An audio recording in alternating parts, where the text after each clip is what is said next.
हम मीनू झा प्रणाम करै छी सब मिथिलावासीके। अहाँ सबके आइ हम एकटा नचारी सुनाएब। उम्मीद अइ जे अहाँ सबके पसंद आयत तऽ अपन आशीर्वाद स्वरूप हमरा चैनलके सब्सक्राइब जरूर करब और कमेंट कऽ के बताएब जे केहन लागल। नीक लागत तऽ अहाँ सब अपने हमरा गीतके शेयर करब।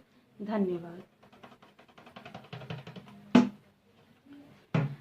एक दिन गेलहुँ हम गौरी दुआर, तमाशा अजीब देखलहुँ। एक दिन गेलहुँ हम गौरी दुआर, तमाशा अजीब देखलहुँ।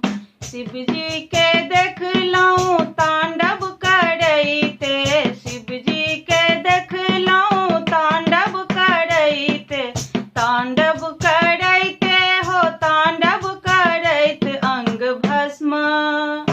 अंग भस्म लगे विकराल, तमाशा अजीब देखलहुँ। जखन गेलहुँ हम गौरी दुआर, तमाशा अजीब देखलहुँ। भोला के देखलहुँ चितंग भय सूतल, भोला के देखलहुँ, भोला के देखलहुँ चितंग भय सूतल।